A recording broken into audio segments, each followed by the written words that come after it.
This is the Bay Area's news station. KRON 4 News starts now with breaking news.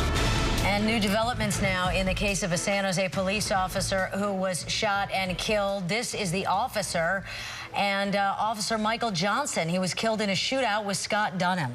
We've been covering this breaking news story for you all night here. We'll take a listen now to the interview with the killer's niece that's only on KRON 4. So what can you tell us about Scott Dunham? You know, that was my uncle. I just want to say, first off, that we give our condolences to the fallen officer. Our family really is very, very sorry for this loss.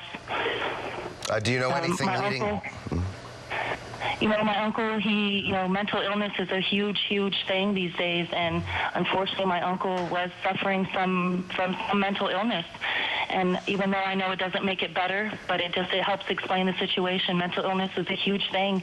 This man in his right mind was a good man, supportive of his family, raised his daughters. He worked hard-working man. You know, it's just sad that mental illness got the best of him, and you know, his family did call to get him help, and when the officers arrived, that's when he did what he did, and we are sorry for the loss. Do you know about any past incidents involving your uncle before this? Nothing in this nature, not like this. So your family, not to this extreme. So your family called the police because you were concerned about your uncle acting erratically, I guess, and that he had a gun. What ended up happening? Did you hear how this all played out? Well, so initially, you know, my uncle had the gun at my aunt. So when my aunt ran out of the house, she was talking to her daughter. Her daughter called for the police to show up. So when he came out over the balcony and this happened, you know, as far as I'm concerned, the officers shot back and caught him. You know, he was shot in the gunfire, and he died up on the balcony alone by himself. He paid his ultimate price for doing what he did.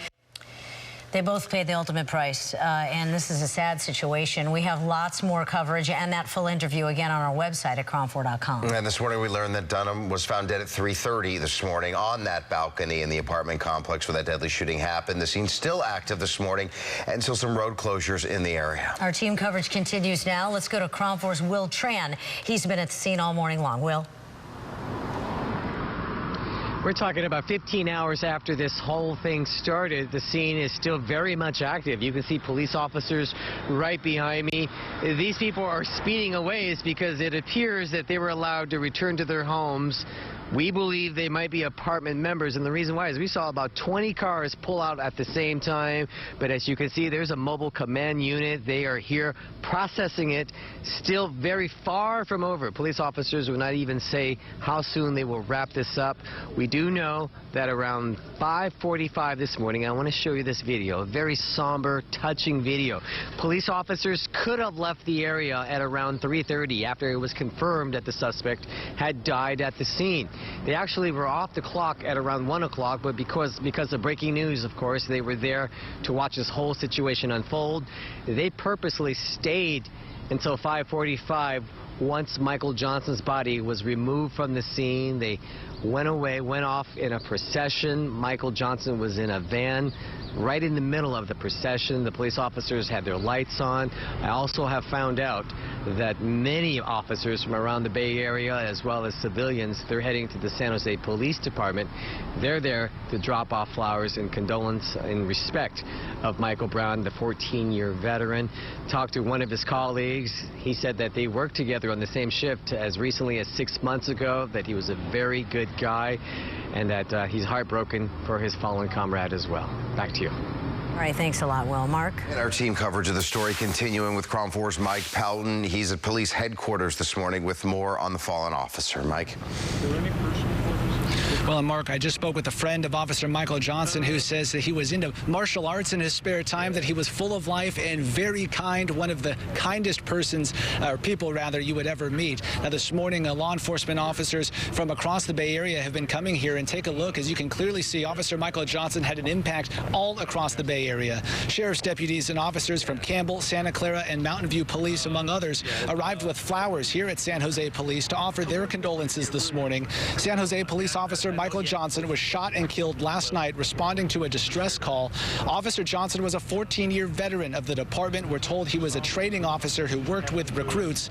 He was married, and police say his wife and family have been notified. A very somber Chief Larry Esquivel spoke with the media earlier this morning and says they are working with Officer Johnson's family to help them through this very difficult time.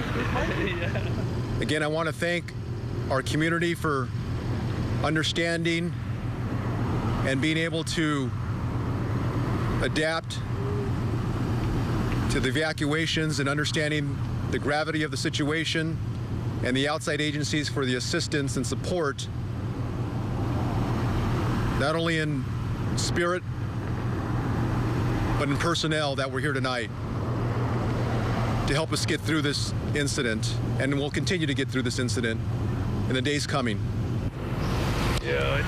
And this shooting marks the 12th time a San Jose police officer has been killed in the department's history. Chief Larry Esquivel also confirmed that Officer Michael Johnson was in the same academy class as Jeffrey Fontana.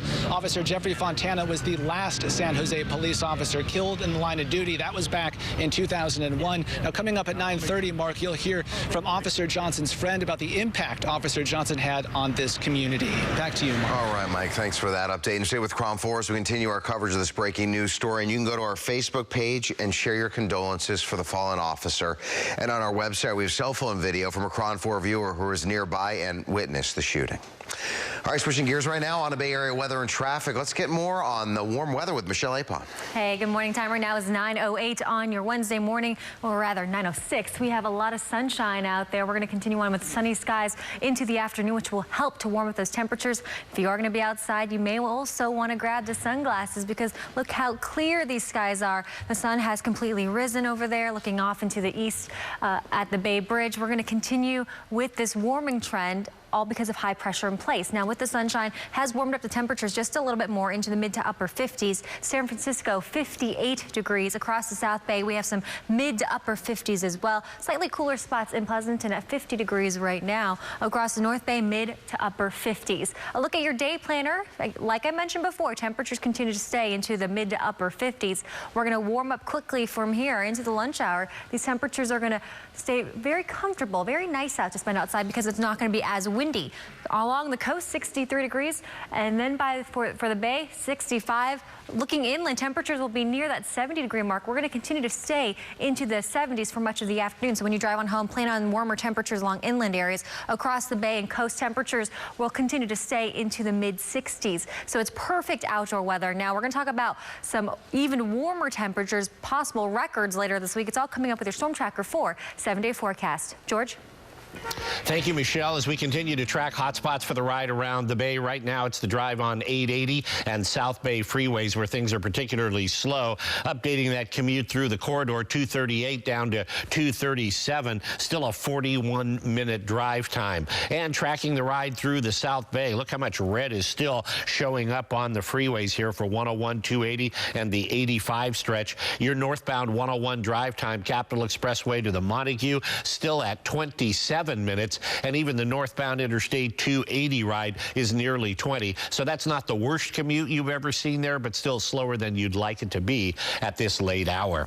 And tracking your ride to the Bay Bridge, we are still looking at a 20-plus minute drive time here with slow conditions all the way through the MacArthur Maze. And the San Mateo Bridge ride, Highway 92, is still a hot spot. Again, the drive time still 24 minutes. Hayward heading over to San Mateo. All right, the time is now 9:07 on the KRON 4 Morning News. We'll take a quick break, and we'll be right back. We're learning new information this morning that 2 Americans were killed in that crash in the French Alps yesterday that we reported live here on the KRON 4 Morning News. A family friend says that they were a U.S. government contractor and her daughter, the mother identified as Yvonne Selk of Virginia. It could be days before the search crews are able to reach the wreckage of the plane. What's left of it is just bits of debris in an area described as remote and very difficult to access. The plane was on its way from Barcelona Barcelona to Dusseldorf when it slammed into the French Alps yesterday. All 150 people on board were killed. Crews have already found a cockpit voice recorder. It was damaged, but investigators are hoping it could give them some clues. And a community near a huge piece of film history is entering the battle against the Islamic State militants. This is the set used for the Star Wars films, depicting a desert planet. It's named after a nearby city in the Tunisian desert. George Lucas filmed iconic scenes from the original Star Wars here, and he returned for later movies in the series. Tunisian authorities say the region has seen increased activity among ISIS terrorists and supporters since it's close to the Libyan border. And a ridge of high pressure will keep us high and dry with the potential for some record heat. I'll let you know what you can expect with your Storm Tracker 4 7-day forecast. It's all coming up after the break.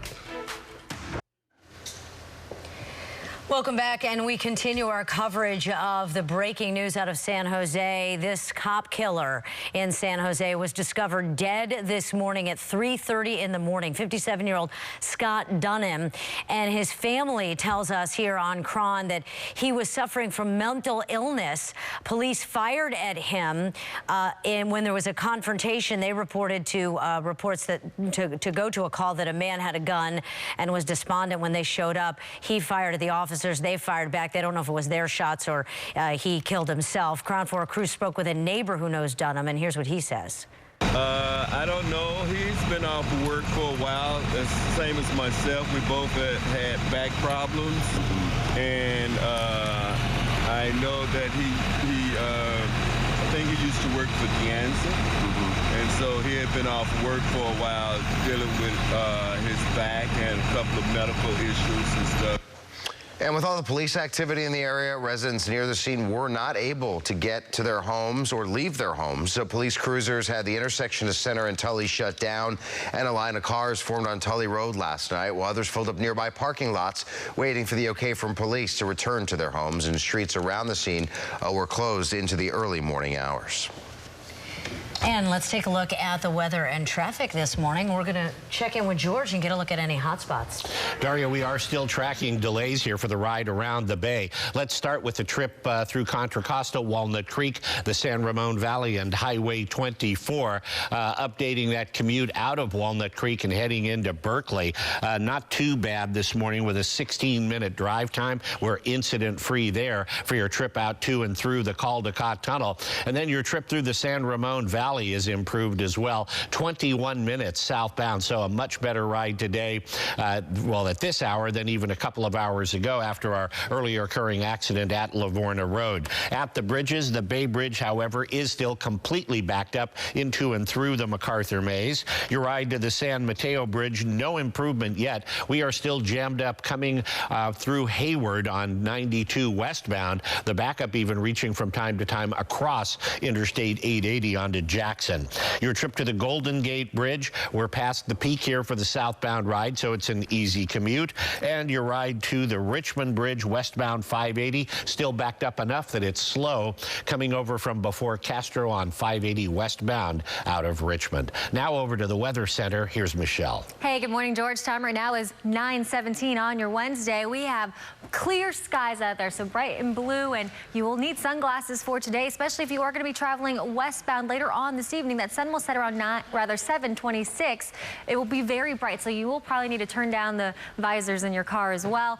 And with the clear skies that we are going to experience, it's going to help to warm up those temperatures. A ridge of high pressure is in place across the area, which is going to keep us dry. So any storm system will continue to track well off to the north, like that storm in Seattle, and we'll continue on with dry conditions well into the weekend. But the warmer temperatures will mainly stay for Thursday and for Friday. But right now, these are where the temperatures stand. Pretty mild for 9 o'clock this morning. San Francisco, 59 degrees. Oakland and San Jose, mid to upper 50s. Concord into the mid 50s. Livermore and Santa Rosa on the slightly milder side into the low to mid 50s. If you are going to be across the East Bay, we're going to continue on with these mild temperatures into the mid 50s. So this will probably feel comfortable to some, and we'll quickly warm up into the mid to upper 60s with mostly sunny skies, because we'll have a few high clouds this afternoon, and then later into the afternoon, daytime highs in the East Bay will quickly warm up into the mid 70s. When you drive on home, though, temperatures will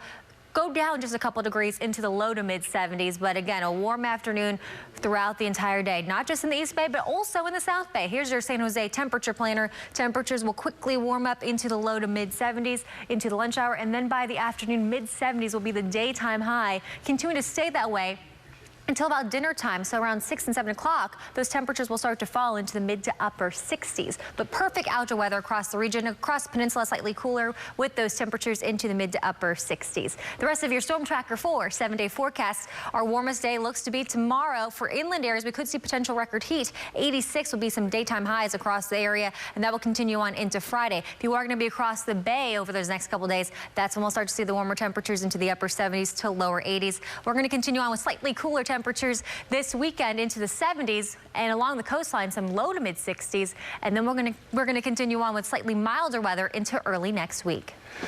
We're watching today's winners and losers on Wall Street with our financial expert Rob Black, and a big food deal going on with Kraft and Heinz today, and Warren Buffett all behind it.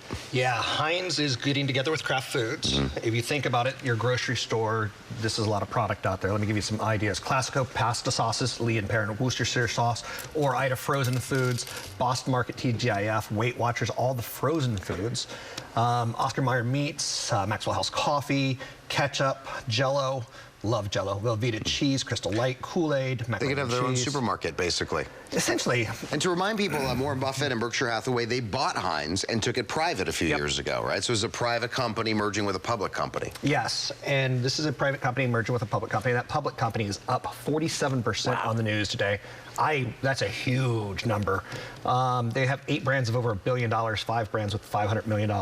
The problem is, in my opinion, Americans are starting to shift their taste from processed, packaged, and frozen foods to things that are more fresh. So this deal is all about 3G, who, with Berkshire Hathaway, bought Heinz and the whole company. And ultimately, it's all about cost efficiencies and getting the brands more international, because Kraft isn't very international. They're very, very domestic. So it's a good deal. It's a long-term great deal. Yes. Will the stock have room to run right now? Probably not. But in the long term, if you're 20, 30 years old, put it in your portfolio. We're going to be eating this food for many years to come. Okay. Well, let's talk about Macy's. This is really interesting. Macy's not a great quarter. And we got a Macy's executive blaming Netflix. Isn't that great?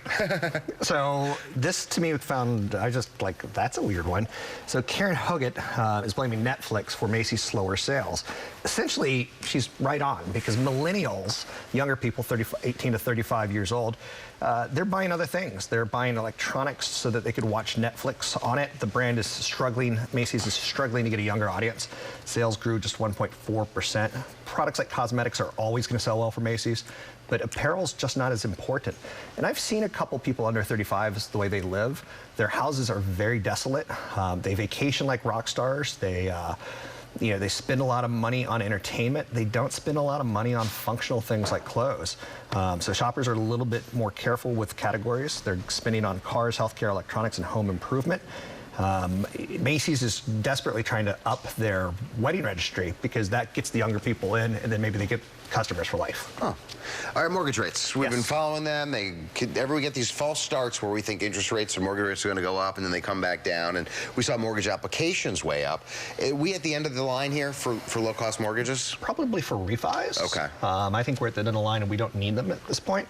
But new mortgage loan originations are jumping. They're skyrocketing. A boom in refinancing not expected to happen, but an increase in applications expected to rise for the foreseeable future. We're at the low end of rates for the year, which is a good thing. A 30-year jumbo is actually 3.89%. That's a big loan, $600,000 loan, whereas a conforming is at 3.9%. So it's actually cheaper to get a jumbo loan. 5-year interest rate on a 15 years down to 3.22%, and a 5-year adjustable down to 2.97. These are great rates. America has refinanced in the last 5 years. Anyone who's bought a home in the last 5 years has got historically low mortgage rates, and that makes our balance sheet as consumers and homeowners look good for the foreseeable future. It certainly does. If you can refi, if you're not underwater, it's a great thing. Yeah, all right. We have Raj with a question here for Rob, and he's asking, is Nike stock a slam dunk? Yes, in my opinion. Really? Fleet of footwear Nike, named after their Greek goddess of victory. They dominate. I was at the gym yesterday and I saw this like an 85-year-old man wearing an orange Nike shirt. And I was like, I have an orange Nike shirt. I'm like, ooh, I'm getting old. Or they are prolific. They're everywhere. They've got 850 stores they distribute through thousands of retailers. The problem with Nike is their only big competitor is Under Armour, and I like that stock as well. They're both really expensive. They're trading at 30 times earnings. The market trades at 19 times earnings. So if you buy it, you have to have a 5, 10, 15, 20, 25, 30-year time horizon. And I think you get the cash rake out and you're going to rake in the bucks because no one competes with Nike. And Under Armour kind of does, but there's room for two pretty sisters in this portfolio. Oh, all right. Thank you, Robin. Thank you, Raj, for the question. If you have a question for Rob, post on his Facebook page, and we may answer it on the air here on KRON. We'll be right back. Breaking news that we continue to cover this morning. A lot of people on social media talking about the officer in San Jose who was shot and killed. And here's video posted on Instagram showing you the police cars whizzing towards the scene. At one point, what appeared to be an armored truck rushed by with sirens flashing. There it is. One person says he heard the gunshot and at first thought it was a car accident, then realized that it was a gunfight and an officer had been shot. Coming up at 9:30, we have an exclusive interview with the niece of the man who was shot and killed by the police after he fired at them. We'll be back with more in a few minutes.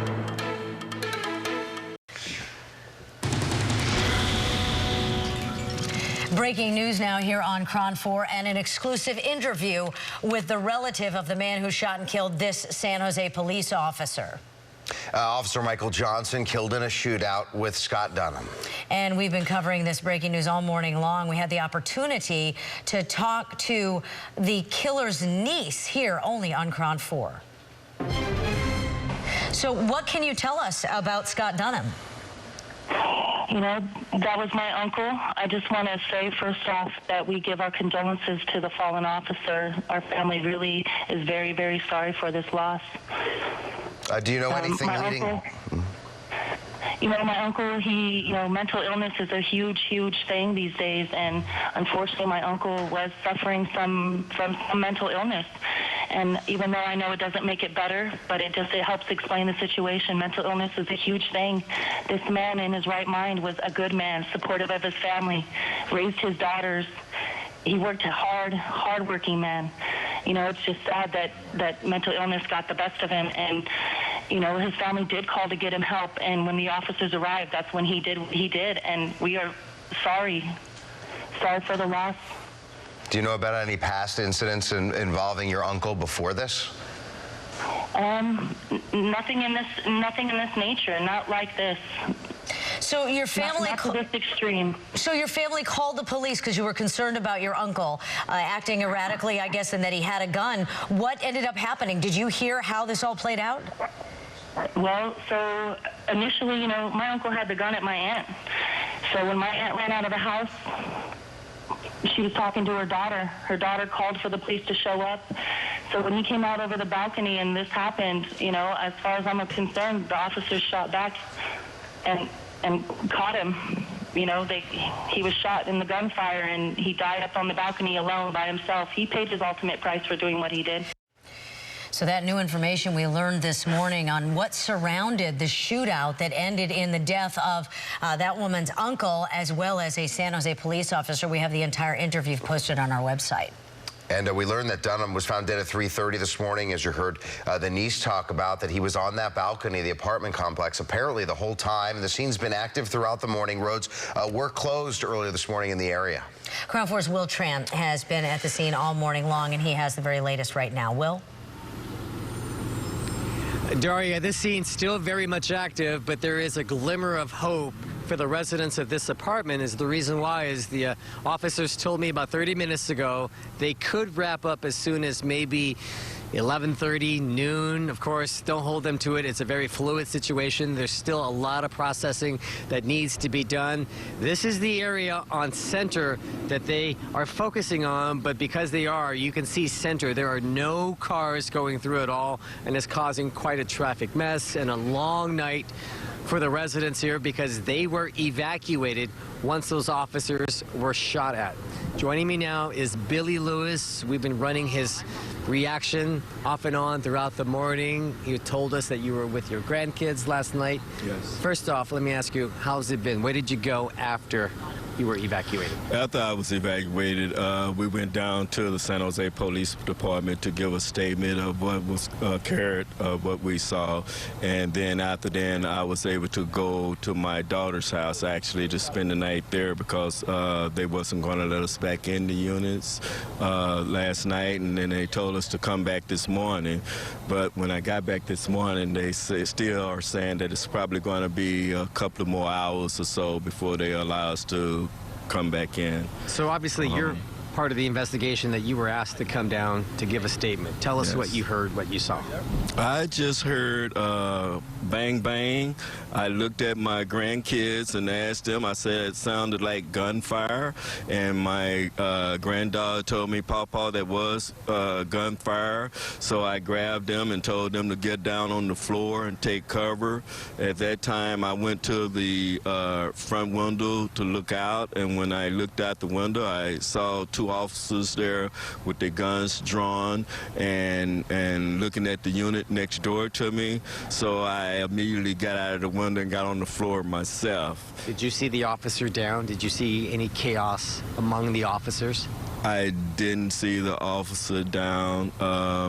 All I know was that there was two officers there with guns. Looked like one of them had a high-power rifle and one had some type of hand scope gun.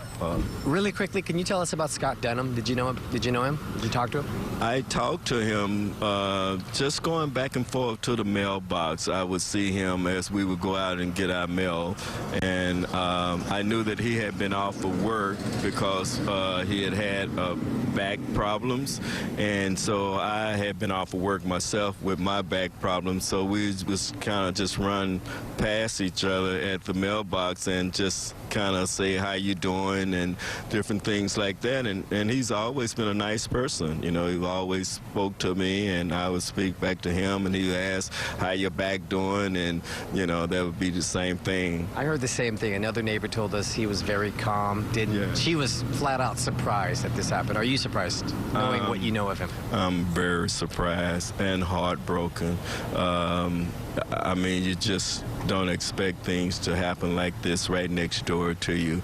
And not only am I heartbroken for Scott, but for the officer that went down. I mean, he's part of San Jose Police Department, and we just love and cherish life, period. And it's just heartbreaking for me to hear that. Thank you so much for spending the time with us. It's been a very long night. You can see his car. They're dying to head back. Again, the police officers say don't hold them to it, but it looks like they could be out of here as soon as noon. Back to you guys. All right, thanks a lot, Will. We'll check in with you later, Mark. And we continue our team coverage with KRON 4's Mike Pelton, who's been gathering information at the San Jose Police Department and has more on the officer who was killed. Mike? Well, and Mark, I just spoke with a friend of Officer Michael Johnson, who described him as someone who was very nice and full of life, and the impact he had on this community here in San Jose has been very evident this morning, especially here at San Jose Police Headquarters, where take a look, because over the past few hours, we've seen sheriff's deputies and officers from Campbell, Santa Clara, and Mountain View Police, among others, arriving with flowers to offer their condolences. San Jose Police Officer Michael Johnson was shot and killed last night responding to a distress call. Officer Johnson was a 14-year veteran of the department, and we're told he was a training officer who often worked with recruits. He was married, and police say his wife and family have been notified. Now, this morning I spoke with a friend of Officer Johnson who says the two partook in martial arts together at a training school called Pacific Judo and Jiu-Jitsu Academy in South San Jose, and he recounted more than a decade of hanging out together and having a good time. He says Officer Johnson's death is a big loss to the community. He's just a normal guy, you know, and you know, biggest heart that you can imagine, you know. I mean, you know, it's very sad that he's gone. You know, I mean, he's really going to be missed, you know, throughout the community, and you know, throughout his friends and family, you know, and you know, our prayers, you know, still go out to the family that you know, for this tremendous loss that we've all experienced.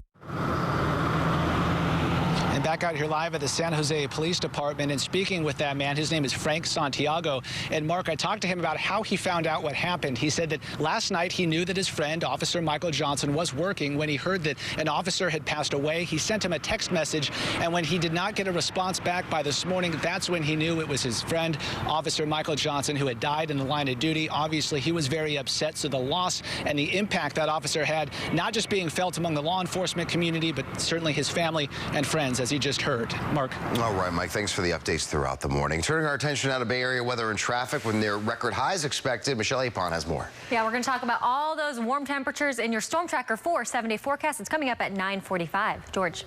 And a quick look, Michelle, at the ride on Interstate 680 heading south out of Walnut Creek. A second accident of the morning, this time at Stone Valley Road, is why it's still slow. The KRON 4 Morning News will be right back. Stay with KRON 4 as we continue our breaking news coverage. And this morning we're getting the first pictures of the police officer who was shot and killed in the line of duty. The picture coming in of San Jose Officer Michael Johnson, a married man, a 14-year veteran of the force. The gunman, though, is dead. His family telling us that the gunman suffered from mental illness. We'll have the latest details and be right back as the KRON 4 Morning News continues. Breaking news as we continue our coverage of the death of a San Jose police officer, and Governor Jerry Brown just releasing a statement about Officer Michael Johnson, and it reads, quote, "Take a look. Ann and I extend our deepest condolences to Officer Johnson's family and friends and fellow officers. Officer Johnson will be remembered for his courage and dedicated service, and we join the entire San Jose community in mourning this tragic loss." Stay with KRON 4 as we continue to cover the very latest on the investigation into what happened in this shootout. You can go to our Facebook page as well and share your thoughts and condolences for the fallen officer. Also on our website at KRON4.com, we have video that witnesses captured the moments after the officer was killed, as well as an exclusive interview with the shooter's family. Another big breaking news story we've been following out of Vallejo. Police say a woman was kidnapped for ransom. KRON 4's Jackie Sissel live on Mare Island in Vallejo, where Solano County sheriffs are already searching the area again. Jackie? Good morning, Mark. Yeah, I'm back out here on the 500 block of Kirkland Avenue on Mare Island in Vallejo, and all is quiet out here, but there are still a lot of questions and not a lot of answers coming from the Vallejo Police Department. We were expecting to see, there goes a police officer right now, we were expecting to see searchers back out here today. So far, we haven't seen it, but this bizarre case all started on Monday when 30-year-old Denise Haskins was reportedly forcibly taken from this home and now is being held for ransom. That's according to the Vallejo Police Department. As I said, there's some bizarre twist to this case. They say that on Monday at around 2 p.m., 30-year-old man reported the incident that had happened. He said that it happened several hours earlier in the day. So the question begs, why wait so long to call? That's one of the questions that we don't know yet. Now, I can tell you that yesterday, some 75 searchers from across the Bay Area fanned out not only on the island, but in the water surrounding the island. You can see here's video. At one point yesterday, they said their sonar detected something in the water. They sent divers into the water. That came up negative, but they continued the search on the land throughout the entire island, looking for any clues that could lead them to this 30-year-old reported victim of a kidnapping. I can tell you that the DOJ, that's the Department of Justice, along with the FBI, are helping out with this investigation. So far today, we really haven't heard much from the Vallejo Police Department, other than that they may have a press briefing at around 3 o'clock this afternoon to update us on the case. But so far, Mark, it has been very quiet out here, but there are still lots and lots of questions. Yes, Jackie, there certainly are. All right, thank you very much for the update, Daria. Live here in the Weather Center with Michelle, taking a look at these hot temperatures that we're waiting for. You know, it's going to be warm today, but it's going to be even warmer later this week. So get ready for a big warm up. Yeah. So record temperatures are possible tomorrow and Friday. And those records, we're talking more than 80s, right? More than 80s, especially for inland locations. Yeah. So very warm weather is expected. Here's a beautiful shot looking at the Golden Gate Bridge. This is a type of weather where you will probably need some sunglasses. So this is sunglasses weather all day, because we are going to continue on with sunshine all afternoon along with comfortable temperatures. Here's where we stand right now, into the upper 50s to lower 60s. Across the peninsula, we have 60 degrees for San Francisco, lower 60s for Sunnyvale, Hayward 59 degrees, and across the North Bay some mid to upper 50s. Now, if you are going to be across the South Bay later on for today into the next 30 minutes, continuing on with lower 60s, we'll quickly warm up from there into the mid to upper 60s. Perfect outdoor weather all afternoon. And then later on this afternoon, our daytime highs will continue to warm up into the mid 70s for the South Bay and East Bay. And then we'll continue on with lower to mid 70s along with a breezy wind from the northwest across the region. If you're going to be across the peninsula, temperatures are going to be slightly milder into the upper 60s to right around 70. The rest of your Storm Tracker 4 7-day forecast, we are going to continue on with that big warming trend into Thursday and Friday. We could see potential record heat for Thursday with some mid-80s in store for inland locations. And we're also talking about lower 80s for the Bay, along with comfortable weather for the coast, slightly milder than most of the area. And that will continue on into early next week. Now let's do one quick check of your snowbomb.com forecast. If you plan on going, we did see some snow earlier this week. Here's what you can expect. If you're going to North Star, 35 of 97 lifts are open. Squaw Valley, about half. Kirkwood, about 55 out of 86 lifts are open. Here's George dancing in the traffic center. Actually, I was doing some shushing and booming there while you were doing snowbomb.com.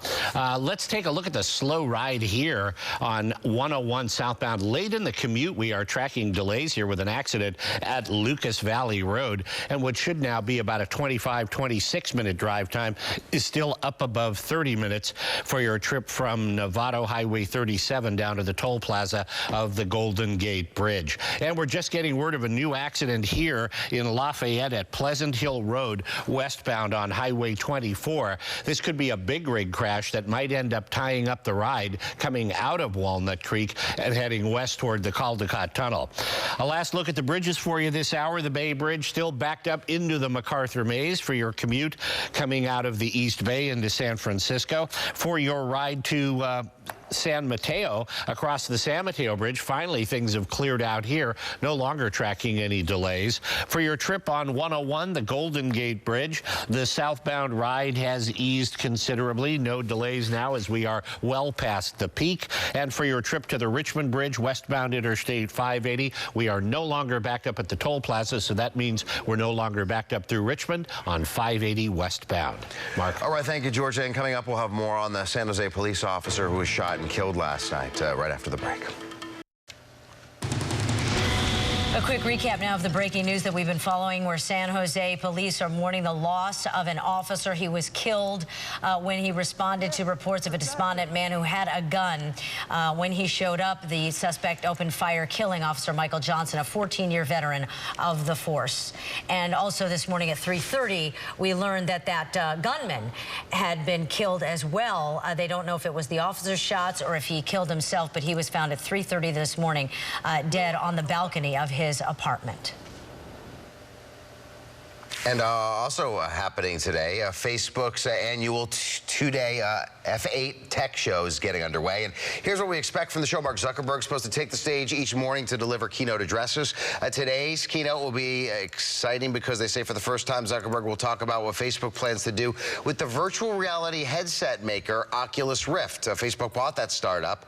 They didn't say why, just the future of social media is virtual reality. Awesome. It is. I think it's for video games on Facebook. Facebook's whole plan is to keep you on Facebook as long as possible. In their world. In their world, in Zuckerberg's world. So with these announcements, Mark Zuckerberg also expected to update us on how many current users there are, and Facebook and Instagram as to how the services are performing and growing. Tech reporter Gabe Slate's live tweeting from the events this morning and tomorrow morning, and you can follow him and get information as to what Facebook's up to at Gabe Slate.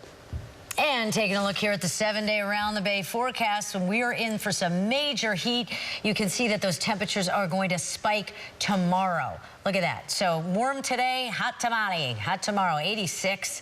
Could even see some records broken on Thursday and Friday, both really hot days. So stay with Chron 4. Don't forget we have our weather app where you can download the weather information. And we're also starting to hear that there could be a possible development in that Vallejo case of a woman who may have been kidnapped for ransom.